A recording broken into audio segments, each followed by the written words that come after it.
안녕하세요. 브레인테크 강사 이승훈입니다.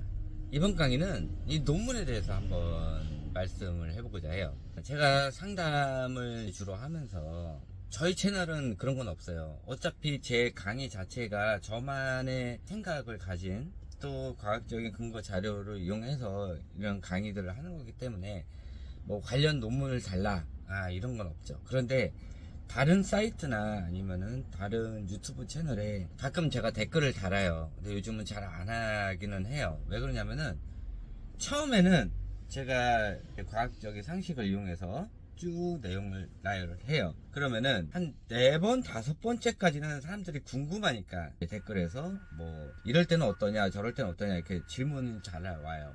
그러면은 쭉 가다가 꼭 중간에 삐딱선 하시는 분들이 있어요. 자기 생각하고 다르다고. 근데 다르면은 다른 이유에 대해서 쭉 설명을 해놓고 이거는 제 의견하고 이런 이유에 대해서 좀 다릅니다 라고 해야 되는데, 다른 이유가 뭐냐면은 내가 봤던 논문하고 다르다 이거야.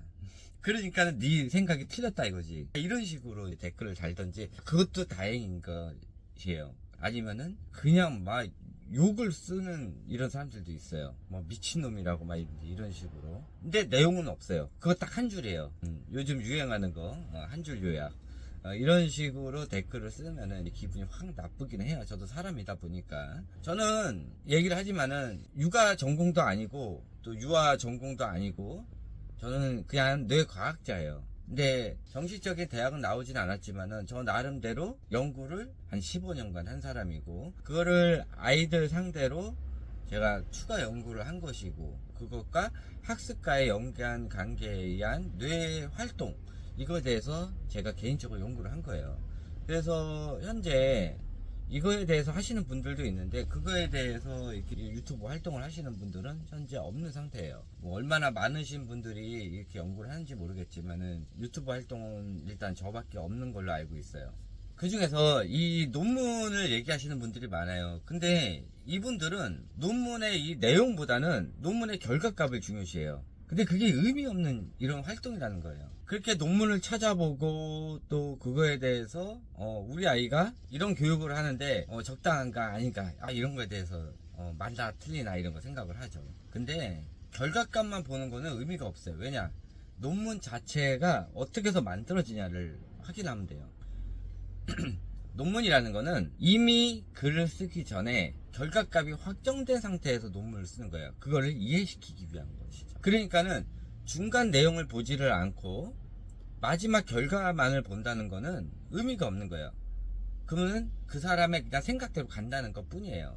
중간 내용이 중요한 거예요. 근데 사람들은 이 논문을 보더라도 이런 과학적인 거 같은 경우는 봐도 뭔 말인지 몰라요. 그거를 보기 위해서는 과학적인 지식이 있어야 되고, 또 뇌면은 뇌에 대한 지식이 있어야 그걸 이해를 할 수가 있어요. 그런데 그런 것도 모르는 상태에서 뭐 관련 논문 좀 알려달라고 해서 알려주면은 결과만 보는 거예요.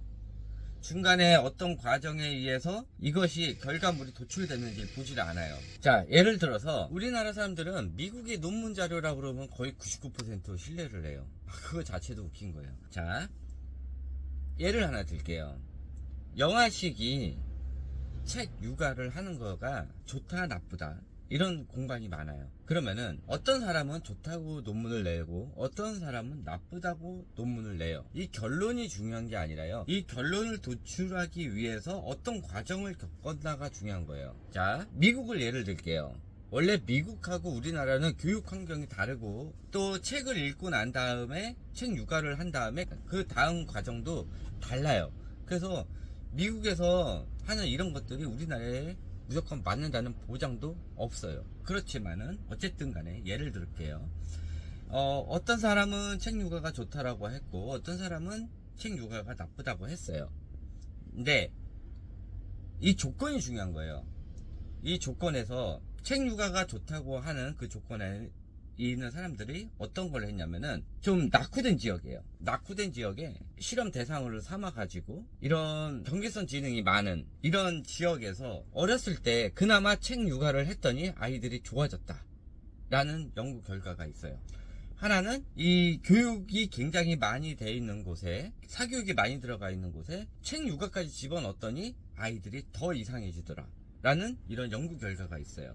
그런데 이 중간에 어떤 연구 대상을 집어넣는지 어느 지역에서 했는지 이거를 확인하지도 않는 상태에서 결론만 얘기를 하면은 처음과 끝을 보는 거죠. 그러면은 책 요가를 했더니 좋아졌다. 이것만 가지고 우리나라에서 그대로 인용을 하는 거예요. 누가? 이런 인플루언서나 아니면은 책 육아를 권장하는 돈만 바라보는 그런 유튜버들이 그런 거를 인용해서 가져오는 거예요. 그 중간에 어떤 실험군을 집어넣는지, 그리고 이 실험군을 집어넣은 곳에 사회 환경이 어떤 것인지, 그리고 책 육아를 한 다음에 그 다음에 얘네들은 어떤 교육을 하는지 그런 거를 알려줘야 된단 말이에요. 그런데 그런 거를 알려주지도 않고 결론만 도출해서 여기는 이렇다 저기는 저렇다 이렇게 얘기를 하는 거예요. 그러니까는 사람들이 속기가 좋은 거죠. 그런 거예요. 이 논문에서 결과값이 중요한 게 아니라, 다시 한번 말하지만은 논문에서 어떤 실험 대상을 썼는지, 또 거기에 환경은 어떤지, 그리고 그 다음에 이어지는 환경들이 우리나라랑 적합한지 이런 것들을 확인을 해야 된다는 거지. 무조건 결과값은 어차피 그 결과를 이해시키기 위해서 만든 게 논문이기 때문에 그 결과값만 보는 거는 별로 중요치가 않다는 거예요. 그리고요, 이 논문이라는 게 과학적인 논문이 있고요, 과학적인 사실에 어떤 거를 대입을 했을 때 이것이 성공을 하는지 안 하는지 이런 거에 대한 논문도 있고요. 또 어떤 희귀 케이스, 그러니까는 요즘 의대에 많이 얘기를 하니까 어떤 수술을 했더니 이게 성공을 한 사례가 있어. 그러면은 그거에 대해서 또 논문 작성을 하는 거고, 이런 실험 방식으로 했더니 이거는 수술 성공을 했다. 한 번뿐만 아니라 두 번, 세 번을 했다. 그러면은 신빙성이 있는 거죠. 이런 식으로 여러 종류의 논문을 써요. 그러니까 논문이라고 무조건 100% 맞는 건 아니에요. 그 사람의 의견이니까. 근데 유명한 사람이 했으면은 무조건 다 맞는 거예요? 아닌 거예요. 그리고 또 사람마다 개인차가 있고 말하려는 의도가 다 다르기 때문에, 또 똑같은 실험을 하더라도 실험군이 어딘가에 따라서 또 달라지게 되는 거예요.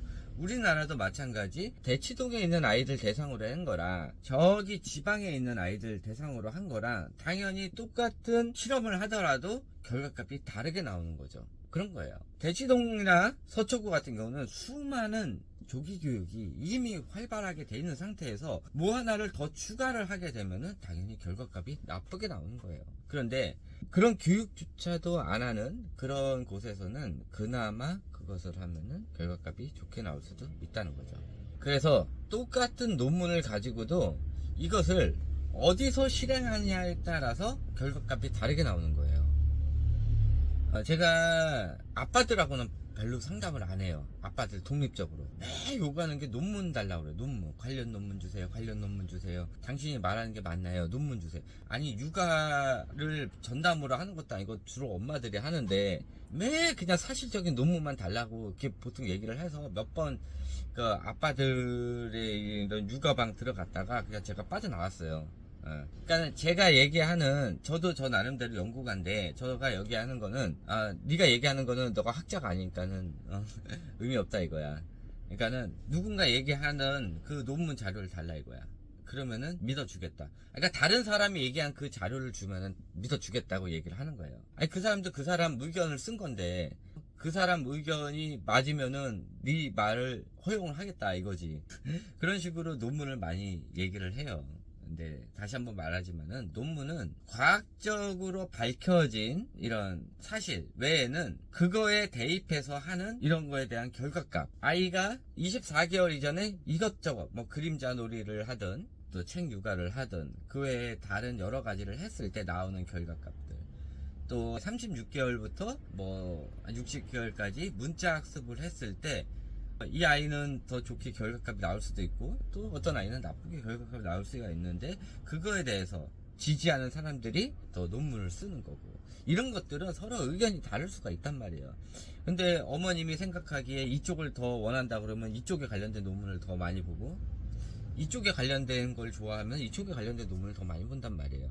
그런데 이런 결과값에 따라서 그거를 실행하는 그런 것들은 별로 좋지가 않다는 거예요. 다시 한번 말씀드리지만은 논문의 결과값이 중요한 게 아니라 그 실험을 어떻게 했는지, 그리고 그 실험을 한 조건하고 지금 우리 집 가정 환경이 똑같은지 이거를 확인해서 그에 맞는 논문 결과값에 해당하는 내용에 따라서 우리 아이를 육아를 하는 게 더 옳은 거예요. 대치동에서 나온 결과값을 저기 지방에서 쓰면은 당연히 아이들이 제대로 안 되게 되는 거고, 또 지방에서 썼던 그 결과값을 대치동 아이들한테 쓰면은 또 결과값이 안 맞게 되는 거예요. 또 이런 낙후된 지역에서 했던 결과값을 우리나라에다 대입을 하면은 또 안 맞는 거고, 또 그쪽에서 하던 또 사교육이 많았던 그런 외국 지역에서 했던 거를 우리나라에 대입했다고 똑같이 되는 게 아니라, 여기는 사교육을 하더라도 아이들을 풀어주는 거예요. 재밌게 놀아주고, 이런 지역하고, 여기는 사교육을 하면서도, 그 똑같은 사교육을 하면서도 그 외에 추가 사교육으로 아이를 막 스트레스 왕창 주는, 우리나라 같은 이런 학습에는 아이가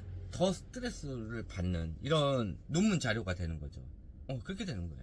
그래서 논문은 과학적으로 증명되는 그런 것들, 뭐 해마가 하는 역할, 또 전두엽이 하는 역할, 두정엽이 하는 역할, 그 외에 각각의 뇌들이 원래 하는 역할들, 그리고 뇌에서 새로운 거에 또 발견이 됐으면 그거에 대해서 하는 이런 것들이 진짜 우리가 확인해야 될 논문 자료예요. 이거는 전 세계 어느 곳이든 다 통용이 되는 논문 자료니까. 그 외에 이것이 발견돼서 여기다가 뭘 투입을 했을 때 나오는 결과값들, 이런 것들은 각각의 연구가들이 생각이 다 다르고 때문에, 또 나라마다 달라요, 이런 것들이. 그렇기 때문에 이런 것들은 일단은 확실한 결과값이 나오기 전까지는 안 해주시는 게 정석이에요.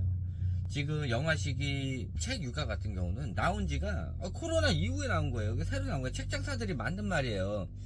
그러니까는 이런 것들은 안 해주시는 게 정상이고, 뭐 그림자 놀이 학습 막 이런 거 같은 경우 스크린 쬐서 하는 거, 그런 것들도 코로나 이후에 나온 거예요. 코로나 이후에 나오는 이런 사교육적인 이런 것들은 다 검증이 안 됐고, 이런 걸 했더니 애들이 6살에 괜찮아졌다. 아니, 애를 6살까지만 키울 거냐고요. 이게 말이 안 되는 내용이에요. 애들은 최소 13세에서 14세가 돼야 기본적인 전체적인 성인의 성향을 가져요. 그러니까 그 사이에 이런 교육의 매체로 인해 가지고, 잘못된 교육의 매체로 인해서 처음에는 시너지 효과를 잘 나올 수가 있지만은 학교 가서 문제가 생길 수도 있고, 애들이 4, 5학년이 돼서 문제가 생길 수도 있다는 거예요. 이런 문제 증상이 바로 나타나는 게 있고요, 한 10년 후에 나타나는 것들이 있어요. 그러니까 이것들을 잘 봐야 되는 거예요. 무조건 무턱대고 지금 당장 효과가 나왔다고 쓰는 거는, 이것이 나중에 10년 후에 아이들이 엉망진창이 될 수가 있는 그런 효과가 나올 수. 논문에 대해서 간단하게 알아봤는데, 이거에 대해서는 나중에 판서 강의로 자세하게 한번 설명을 해드리도록 할게요. 그리고 여러분들이 왜 속는지 그 이유에 대해서도 한 12월 달 정도에 강의를 한번 올려드리도록 할게요. 네, 이것으로 강의 마치도록 하고요. 너무 남이한 내용들 믿지 마시기 바라요. 네, 이것으로 강의 끝마치도록 하겠습니다. 감사합니다.